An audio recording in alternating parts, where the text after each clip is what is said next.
कि नंदा देवी पर्वत पर ट्रैकिंग आखिर बंद क्यों कर दी गई थी। इस पर्वत के शिखर पर पहुंचना कितनी बड़ी चुनौती है। सनातनियों के लिए कितना गर्व का लम्हा है कि यह फिर से शुरू हो रहा है। सब बताऊंगा। पहले नंदा देवी पर्वत और इससे जुड़ी धार्मिक मान्यताओं की एक झलक देखिए। नरेंद्र मोदी जब से देश के प्रधानमंत्री बने हैं तब से सनातन को नया गौरव देने में जुटे हैं। अयोध्या में 500 साल के इंतजार के बाद भव्य राम मंदिर बना।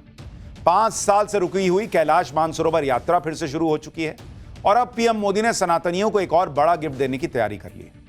सनातन में विशेष धार्मिक महत्व रखने वाला और भारत का दूसरा सबसे ऊंचा नंदा देवी पर्वत एक बार फिर चर्चा में, क्योंकि पिछले करीब 40 साल से बंद इस पर्वत को अब फिर से पर्वतारोहण के लिए खोले जाने की तैयारी हो रही। नंदा देवी को अध्यात्म और एडवेंचर का संगम कहा जाता है, क्योंकि यह सिर्फ एक ऊंची पर्वत चोटी नहीं है, बल्कि सनातनियों की लोक आस्था, श्रद्धा और परंपरा का प्रतीक है।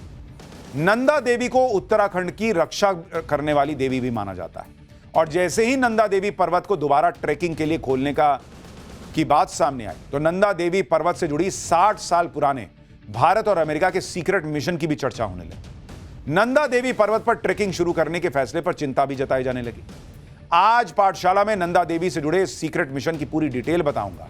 साथ ही यह भी बताऊंगा कि नंदा देवी पर्वत पर ट्रैकिंग आखिर बंद क्यों कर दी गई थी। इस पर्वत के शिखर पर पहुंचना कितनी बड़ी चुनौती है। सनातनियों के लिए कितना गर्व का लम्हा है कि यह फिर से शुरू हो रहा है। सब बताऊंगा। पहले नंदा देवी पर्वत और इससे जुड़ी धार्मिक मान्यताओं की एक झलक देखिए। नंदा देवी पर्वत को पर्वतारोहियों के लिए खोलने का फैसला पीएम मोदी ने क्यों लिया, क्या प्लान तैयार किया, इसके बारे में आगे बताऊंगा। पहले नंदा देवी पर्वत के बारे में जान लीजिए, जिसे भारत का सबसे ऊंचा पर्वत भी कहा जाता है, क्योंकि कंचनजंगा पर्वत का कुछ हिस्सा भारत में है और कुछ हिस्सा नेपाल में है। नंदा देवी पर्वत की सबसे ऊंची चोटी की ऊंचाई 7,816 मीटर है और इसकी 2 प्रमुख चोटियां, एक नंदा देवी, दूसरी नंदा देवी ईस्ट। उत्तराखंड में नंदा देवी पर्वत को देवी के तौर पर पूजा जाता है और नंदा देवी की 2 चोटियों को देवी नंदा और सुनंदा नाम से पुकारा जाता है। इन देवियों को उत्तराखंड में हिमालय की रक्षक माना जाता है और ट्रेकिंग के लिहाज से बात करें तो नंदा देवी पर्वत एडवेंचर के मामले में दुनिया के सबसे ऊंचे माउंट एवरेस्ट को भी मात देता है।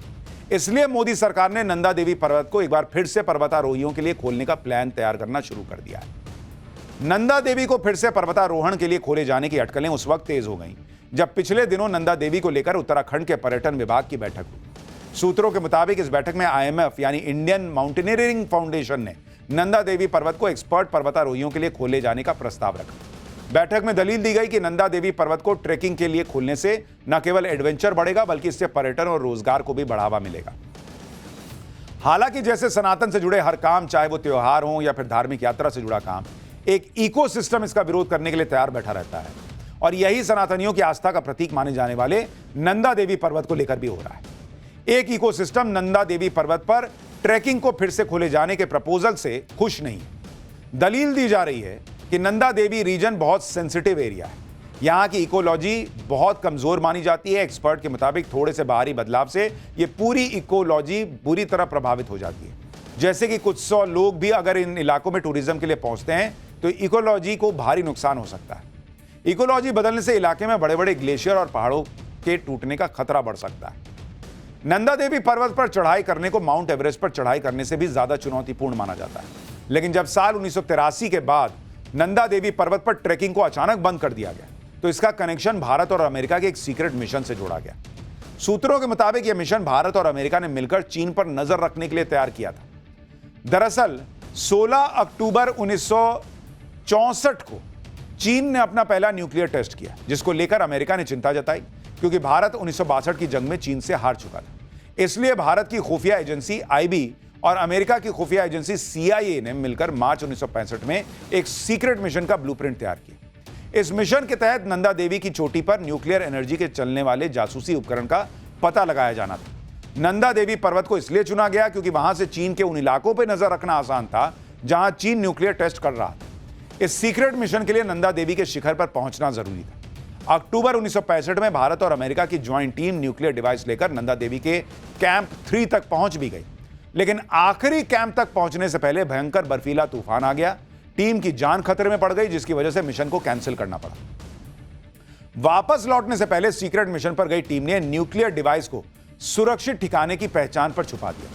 लेकिन अगले साल जब डिवाइस को तलाश करने की कोशिश की गई तो बर्फीले तूफान की वजह से वो कहीं गुम हो चुकी थी। अमेरिका ने भी अपने एयरक्राफ्ट और न्यूक्लियर एक्सपर्ट भेजकर लंबे समय तक इस डिवाइस को ढूंढने की कोशिश की, लेकिन हर कोशिश नाकाम रही। करीब 3 साल तक नंदा देवी में गुम हुई न्यूक्लियर डिवाइस को ढूंढने के लिए ऑपरेशन चलता रहा, लेकिन 1968 में सर्च ऑपरेशन को आखिरकार बंद करना पड़ा। अब चिंता की बात यह थी कि न्यूक्लियर डिवाइस में रेडियो एक्टिव मटीरियल था, जिसके फटने पर नंदा देवी और आसपास का पूरा इकोसिस्टम खतरे में पड़ सकता था। और यह खतरा आज भी बना हुआ है, और यह सवाल भी कि आखिर वो पूरा न्यूक्लियर सिस्टम चला कहां गया। अब यह समझना भी जरूरी है कि नंदा देवी में गुम हुए न्यूक्लियर डिवाइस का खतरा अब भी क्यों बना है। सूत्रों के मुताबिक जो न्यूक्लियर डिवाइस नंदा देवी पर्वत में गुम हुई, उसमें 5 केजी प्लूटोनियम मौजूद था। कहा जा रहा है कि न्यूक्लियर डिवाइस की उम्र करीब 100 साल की थी, इसलिए अभी भी अगले 40 साल तक इसका खतरा बना रहेगा। और अगर इस न्यूक्लियर डिवाइस में किसी तरह का रिसाव हुआ तो नंदा देवी पर्वत और उसके आसपास मौजूद सभी ग्लेशियर इसकी गर्मी से पिघल सकते हैं।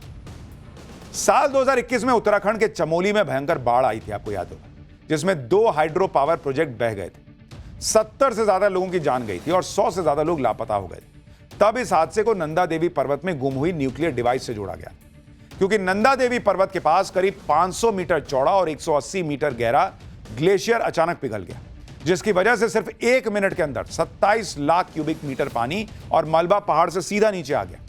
अचानक आया यह पानी और मलबा कितना ज्यादा था, इसका अंदाजा इसी से लगाया जा सकता है कि इसका वॉल्यूम मिस्र के पिरामिड से करीब 10 गुना ज्यादा था। और जब पहाड़ से यह गिरा पानी और मलबा नीचे घाटी में गिरा, तो इससे निकलने वाली ऊर्जा जापान के हिरोशिमा में फटे परमाणु बम से भी 15 गुना ज्यादा थी। लेकिन यह भी देखिए कि नंदा देवी पर्वत की चढ़ाई कितनी मुश्किल है। अब तक सिर्फ गिने चुने लोग ही नंदा देवी के शिखर तक पहुंच पाए, जबकि माउंट एवरेस्ट पर हर साल सैकड़ों लोग पहुंच जाते हैं। इस शिखर पर पहली बार साल 1936 में ब्रिटिश पर्वतारोही नोएल ऑडेल और अमेरिकी पर्वतारोही विलियम टिलमैन ने सफलतापूर्वक चढ़ाई की थी, जबकि नंदा देवी ईस्ट के शिखर पर पहुंचने में 1939 में पहली बार पोलैंड के पर्वतारोहियों को कामयाबी मिली। इसके बाद 1964 में भारतीय पर्वतारोही एन कुमार की अगुवाई में पहली बार नंदा देवी के शिखर पर तिरंगा फहराया गया। फिर 1976 में भारत और जापान की ज्वाइंट टीम नंदा देवी के शिखर तक पहुंची। साल 1981 में पहली बार 3 महिलाएं चंद्रप्रभा ऐतवाल, रेखा शर्मा और हर्षवंती बिष्ट नंदा देवी के शिखर तक पहुंचने में कामयाब। लेकिन लगातार बढ़ रही भीड़ की वजह से नंदा देवी और इसके आसपास के इलाके की इकोलॉजी को भारी नुकसान पहुंचने लगा, जिसके बाद 1983 में नंदा देवी पर्वत पर आम पर्वतारोहियों के जाने पर रोक लग गई। हालांकि आईटीबीपी और सेना की निगरानी में अभियान जारी रहे। इस बीच साल 2019 में ब्रिटिश पर्वतारोही की अगुवाई में नंदा देवी की ट्रैकिंग पर निकले 12 विदेशी पर्वतारोहियों का दल लापता हो गया। इसकी तलाश में आईटीबीपी ने रेस्क्यू ऑपरेशन भी चलाया, लेकिन सिर्फ 4 पर्वतारोहियों को ही बचाया जा सका। अब आपको यह भी बताता हूं कि नंदा देवी को लेकर सनातनियों की कितनी गहरी आस्था है, और इसे समझने के लिए राज्य में हर 12 साल में निकलने वाली नंदा देवी राज जात यात्रा के बारे में बताता हूं। इस यात्रा को हिमालय का महाकुंभ कहा जाता है। पिछली बार यह यात्रा साल 2014 में निकली थी और अब उत्तराखंड सरकार ने अगले साल इस यात्रा को भव्य बनाने की तैयारी शुरू कर दी है। पौराणिक कथाओं के मुताबिक नंदा देवी को भगवान शिव की पत्नी और कैलाश पर्वत को उनका ससुराल माना जाता है। मान्यता है कि एक बार नंदा देवी मायके आई और 12 साल तक ससुराल नहीं लौटी, और जब नंदा देवी के मायके से विदा होने का पल आया तो उन्हें विशेष सम्मान और तोहफों के साथ विदा किया गया। इसलिए हर 12 साल में उत्तराखंड में नंदा देवी राज जात यात्रा का आयोजन होता है, जिसे नंदा देवी के ससुराल के लिए विदाई का प्रतीक माना जाता है। 20 दिनों तक होने वाली यह यात्रा करीब 280 किलोमीटर का सफर तय करती है। यह यात्रा उत्तराखंड के चमोली में नौटी से शुरू होकर हेमकुंड तक जाती है। इस यात्रा की खास विशेषता यह है कि इसमें 4 सींगों वाली भेड़ नंदा देवी के तोहफों को लेकर यात्रा का नेतृत्व करती है। नंदा देवी पर्वत कई रहस्यों को भी समेटे हुए बॉस। ऐसा ही एक रहस्य नंदा देवी नेशनल पार्क में मौजूद झील रूपकुंड को लेकर भी है।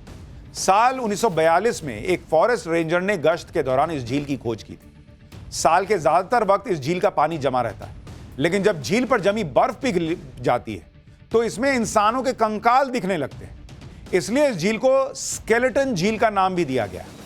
2019 में नेचर कम्युनिकेशन जर्नल में पब्लिश एक स्टडी के मुताबिक वैज्ञानिकों ने रूपकुंड में मिले 38 कंकालों का जीनोम विश्लेषण किया। विश्लेषण में यह पाया गया कि ये अवशेष 3 अलग अलग अनुवांशिक समूहों के हैं और 2 अलग अलग घटनाओं में मरे हुए लोगों के हैं। लगभग 800 ईस्वी में 23 भारतीय मूल के लोग और 1800 ईस्वी में 14 यूनानी मूल के लोग और एक दक्षिण पूर्व एशिया मूल का व्यक्ति। खोपड़ियों पर गोलाकार चोटों से पता चलता है कि मृत्यु की वजह विशालकाय ओलावृष्टि यानी क्रिकेट गेंद जितने आकार के ओले गिरने से हुई।